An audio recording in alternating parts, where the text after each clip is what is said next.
आज का हमारा टॉपिक है स्टोरेज ऑफ ग्रेन्स। और ये जो आपका स्टोरेज ऑफ ग्रेन्स टॉपिक है, ये किस टॉपिक के अंदर है?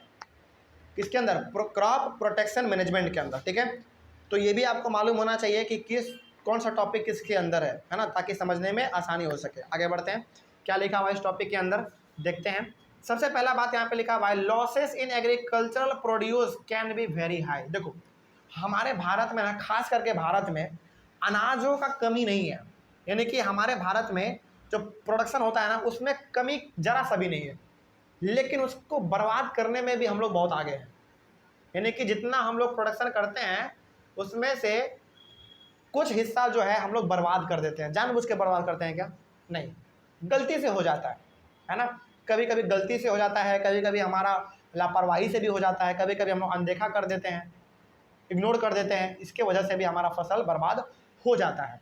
लेकिन कैसे बर्बाद होता है, उसको ठीक कैसे कर सकते हैं, ये सारा कुछ हम लोग आज जानेंगे। चलिए, सबसे पहला यहाँ पे है कि there is 2 factors responsible for losses in agricultural produce. यानी कि यहाँ पे हमारे पास ऐसे 2 कारण हैं जिसके वजह से हमारा एग्रीकल्चरल प्रोड्यूस यानी कि एग्रीकल्चर का जो हमारा सामान है, फॉर एग्जाम्पल दाल चावल गेहूँ, ये सब बर्बाद होता है। कौन कौन सा है? पहला है आपका बायोटिक फैक्टर और दूसरा है आपका अबायोटिक फैक्टर। तो इसमें भी बायोटिक है और अबायोटिक है। तो बायोटिक में कौन से फैक्टर्स आते हैं, इसके बारे में जान लेते हैं हम लोग। बायोटिक में आते हैं इंसेक्ट्स। बहुत बार क्या होता है ना कि आपने अच्छे तरीके से अनाज को उपजा तो लिया, लेकिन उसके ऊपर कीड़ा लग गया, है ना। इसके वजह से आपका एग्रीकल्चरल प्रोड्यूस खराब हो जाता है। पहला कारण ये है। रोडेंट मतलब वही चूहा, ये सब खराब कर देता है। बहुत बार तो आप बोरी में स्टोर करके उसको रखते हैं, लेकिन बोरी को ही काट देता है ना। आगे बढ़ते हैं, फंगी बहुत बार आपके फसल में लग जाता है। उसके बाद बैक्टीरिया, यानी कि फंगी, बैक्टीरिया, रोडेंट्स, इंसेक्ट्स, ये ऐसे कुछ फैक्टर्स हैं जो कि हमारे किस में आएंगे? बायोटिक फैक्टर में आएंगे, और वो आपके फसल को बर्बाद कर देते हैं, एग्रीकल्चरल प्रोड्यूस को। और अबायोटिक में कौन कौन से हैं? अबायोटिक में है हमारे इन एप्रोप्रिएट मॉइस्चर, यानी कि फसल को मॉइस्चर, नमी अच्छी तरीके से नहीं मिल पाने के वजह से। बात समझ में आ रही है? देखो, अच्छा एक बात बताओ, हमेशा जो है एग्रीकल्चरल प्रोड्यूस को जब हम लोग स्टोर करते हैं, उसको नमी कैसा चाहिए? ज़्यादा या कम? कम चाहिए। नमी का मतलब क्या? वाटर वेपर का मात्रा, यानी कि ह्यूमिडिटी बेसिकली हम लोग कह सकते हैं। यदि ह्यूमिडिटी ज़्यादा होगा तो संभावना ज़्यादा है कि आपका फसल खराब होगा, लेकिन यदि ह्यूमिडिटी कम है, बताते हैं, यदि ह्यूमिडिटी कम है तो ज़्यादा संभावना है कि आपका फसल अच्छा रहेगा। एग्जाम्पल के तौर पे गर्मी का सीज़न, गर्मी के सीज़न में ह्यूमिडिटी क्या है? बहुत कम है।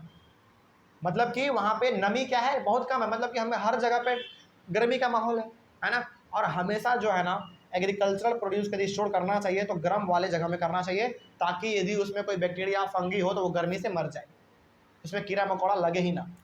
ठीक है, आगे बढ़ते हैं। तो यहाँ पे हमारे पास, अच्छा ये तो हो गया हमारा। दूसरा क्या है? Temperature in the place of storage, यानी कि जहाँ पे आप स्टोर करके रख रहे हैं उसके टेम्परेचर को देख लीजिए, कम है, ज़्यादा है, कैसा है ना। तो ये हमारे पास 2 फैक्टर हैं, जिसका नाम था पहला बायोटिक और दूसरा था अबायोटिक, जिसके वजह से हमारा एग्रीकल्चरल प्रोड्यूस खराब हो जाता है। और यदि इन दोनों के ऊपर काम किया जाए, इसमें अच्छा इम्प्रूवमेंट लाया जाए, तो कहीं ना कहीं हमारा फसल जो है वो अच्छा सा स्टोर करके रख सकते हैं हम लोग। ठीक है, फ्यूचर यूज के लिए। आगे, these factors cause degradation in quality. अच्छा, अब आपके मन में सवाल आ रहा होगा कि सर ठीक है, हमने जान तो लिया कि बायोटिक और अबायोटिक फैक्टर हैं जो कि हमारे फसल को बर्बाद करते हैं, लेकिन फसल को बर्बाद करते हैं किस रूप में भाई? इसके बारे में भी जान लीजिए। पहला, डिग्रेडेशन इन क्वालिटी, यानी कि फसल के क्वालिटी को ये खराब कर देगा। यदि कीड़ा मकोड़ा ये सब लग गया, टेम्परेचर उसको अच्छा सा नहीं मिला जो आपने अनाज को स्टोर किया है, तो उसका क्वालिटी क्या हो जाएगा? खराब हो जाएगा। पहला ये हो जाएगा। दूसरा, लॉस इन वेट, उसका वेट जो वजन है उसका वो क्या हो जाएगा? घट जाएगा, कम हो जाएगा। उसके बाद पुअर जर्मिनेबिलिटी। पुअर जर्मिनेबिलिटी का मतलब जब आप उसको फसल के रूप में लगाएंगे वो जर्मिनेट नहीं होगा, यानी कि वो अच्छी तरीके से ग्रो नहीं करेगा। ठीक है। उसके बाद डिसकलरेशन ऑफ प्रोड्यूस, यानी कि पूरी तरीके से उसका जो कलर है वो खराब हो जाएगा, बर्बाद हो जाएगा। अच्छा, यानी कि जब आप फसल को उगाएंगे तो चमकता हुआ अनाज आपको नहीं मिलेगा, एक अच्छा सा अनाज आपको नहीं मिलेगा, ये हो सकता है। अब इन सारे कारणों से क्या हो सकता है? इन सारे कारणों से thus all leading to poor marketability. यदि ये सब चीज़ होगा तो कहीं ना कहीं आप अपने फसल को जब मार्केट में लेकर आएंगे तो आपका मार्केट में प्रोडक्ट का क्या होगा, वैल्यू ऑटोमेटिकली घट जाएगा। बात समझ में आ रही है? क्योंकि देखो, यदि आपका फसल खराब है और उसको यदि आप मार्केट में बेचने के लिए लाए हैं तो क्या कोई खरीदेगा? नहीं खरीदेगा, यानी कि मार्केट का वैल्यू जो है घट जाएगा। मार्केट का वैल्यू नहीं, मार्केट में आपका प्रोडक्ट का वैल्यू घट जाएगा। ठीक है, आगे बढ़ते हैं फिर। उसके बाद these factors can be controlled by proper treatment and by systematic management of warehouses. लेकिन इन सारे फैक्टर्स को कम किया जा सकता है, यानी कि कंट्रोल किया जा सकता है। कैसे भाई? प्रॉपर ट्रीटमेंट से। मतलब कि मान लीजिए यदि आपके फसल में कीड़ा मकोड़ा लग रहा है तो कोई ऐसा दवाई उसमें यूज करो जिससे कि कीड़ा मकोड़ा ना लगे। यदि चूहा लग रहा है तो भाई चूहा को मारने वाला सिस्टम वहाँ पे लगाओ, है ना। या फिर फंगी और बैक्टीरिया लग रहा है तो वहाँ पे ऐसा माहौल ही मत क्रिएट करो कि वहाँ पे फंगी और बैक्टीरिया आ सके, है कि नहीं। यानी कि इन सारे फैक्टर पे यदि काम किया जाए तो कहीं ना कहीं हम लोग अपने फसल को बर्बाद होने से बचा सकते हैं। पहला ये हो गया हमारा। और दूसरा है आपका systematic management of warehouse. मतलब कि वेयर हाउस मतलब गोदाम। जिस गोदाम में, जिस जगह पे आप अपने अनाज को स्टोर करके रख रहे हैं, उसको ये देख लीजिए कि वो अच्छी तरीके से मेंटेन्ड है कि नहीं। क्या वहाँ पे गंदगी तो नहीं है, वहाँ पे चूहे तो ज़्यादा नहीं है, वहाँ पे कीड़े मकोड़े तो ज़्यादा नहीं है। यानी कि वहाँ पे साफ माहौल होना चाहिए, तभी आपका प्रोड्यूस यानी कि एग्रीकल्चरल प्रोड्यूस सुरक्षित रह सकता है। ठीक है, आगे बढ़ सकते हैं। उसके बाद फिर हम लोग preventive and control measures are used before grains are stored for future use. यानी कि प्रिवेंटिव और कंट्रोल मेजर्स मतलब कि हम लोगों को ऐसे ऐसे तरीके भी अपनाने चाहिए जिससे कि हमारा जो फैक्टर्स है जिसके वजह से अनाज खराब हो रहा है उसको कम किया जा सके। इन सारे फैक्टर्स को भी अपनाना चाहिए। अब उसमें हमारे कौन कौन से फैक्टर आते हैं इसके बारे में भी बात कर लेते हैं हम लोग। ठीक है, चलिए देखिए।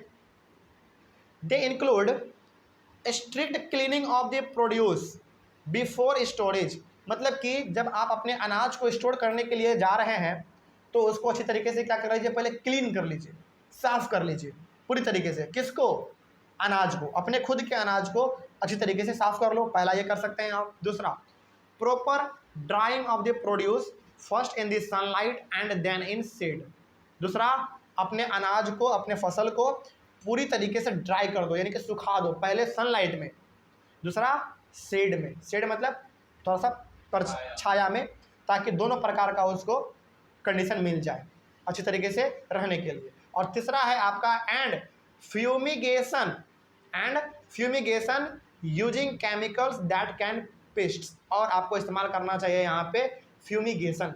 अब आपके मन में सवाल आ रहा होगा कि सर फ्यूमिगेशन क्या है ना। इसके बारे में जान लेते हैं। फ्यूमिगेशन क्या है, यहाँ पे हमने ब्रैकेट में लिख दिया है। Fumigation is a method of pest control और the removal of harmful micro organism. मतलब कि फ्यूमिगेशन एक ऐसा मेथड है जिस मेथड के द्वारा आप क्या करते हैं, आपके फसल में यदि किसी प्रकार का पेस्ट है यानी कि कीड़ा मकोड़ा है उसको आप हटाते हैं। और दूसरी चीज़, यदि आपके फसल में कोई हार्मफुल माइक्रो ऑर्गेनिज्म है उसको भी आप हटाते हैं। कर सकते हैं बेसिकली, यानी कि पेस्टिसाइड्स का इस्तेमाल करने के लिए या फिर माइक्रो ऑर्गेनिज्म को वहाँ से हटाने के लिए जो हम लोग प्रोसेस का इस्तेमाल करते हैं वही आपका है फ्यूमिगेशन। ठीक है, तो ये कुछ ऐसे मेथड हैं जिसको कि आप इस्तेमाल करके अपने फसल को अच्छी तरीके से स्टोर कर सकते हैं। ठीक है, अब कोई डाउट इसमें, ये चीज़ याद रहेगा। चलिए, आई होप आपको भी ऑनलाइन वाले बच्चे समझ में आ गया होगा। अगले वाले क्लास में हमारे पास एक और टॉपिक है। अच्छा, यहाँ तक ना हम लोगों ने इस चैप्टर में ना बेसिकली आपका दो मेन टॉपिक था। पहला आपका मेन टॉपिक था इम्प्रूवमेंट इन क्रॉप यील्ड्स। याद कीजिए क्या था, याद करो तो। सबसे पहला वाला क्लास मेन हेडिंग क्या है, मेन हेडिंग का नाम, यस बिल्कुल, हमारा सबसे बड़ा और सबसे पहला जो टॉपिक था इस चैप्टर का वो था इम्प्रूवमेंट इन क्रॉप यील्ड्स। और उसी के अंदर हमारा 3 मेथड था ना। कौन कौन सा मेथड? पहला क्रॉप वैरायटी इंप्रूवमेंट, दूसरा क्रॉप प्रोडक्शन मैनेजमेंट और तीसरा क्रॉप प्रोटेक्शन मैनेजमेंट। तो यहाँ पे हमारा क्रॉप वैरायटी इंप्रूवमेंट में यानी कि हम लोग किस प्रकार से अपने क्रॉप के वैरायटी को इंप्रूव कर सकते हैं, जिसमें कि हमारा हाइब्रिडाइजेशन वाला प्रोसेस था, याद कीजिए। हाँ, वही सब चीज़ था, है ना। तो यहाँ पे सब चीज़ मिलेगा, दोबारा आप इसको रिवीजन करेंगे ना सब चीज़ मिल जाएगा, क्योंकि चैप्टर थोड़ा सा लंबा है ना, तो थोड़ा सा टाइम लग रहा है लेकिन सब चीज़ समझ में आएगा आगे।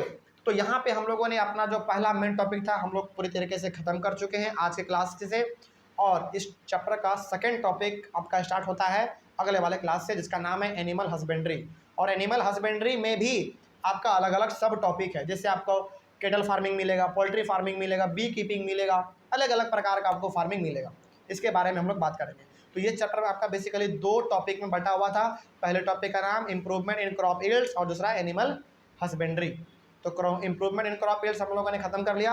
अगले वाले क्लास से हम लोग स्टार्ट करेंगे एनिमल हस्बेंड्री के बारे में, ठीक ना। चलिए तब तक के लिए थैंक यू वेरी मच।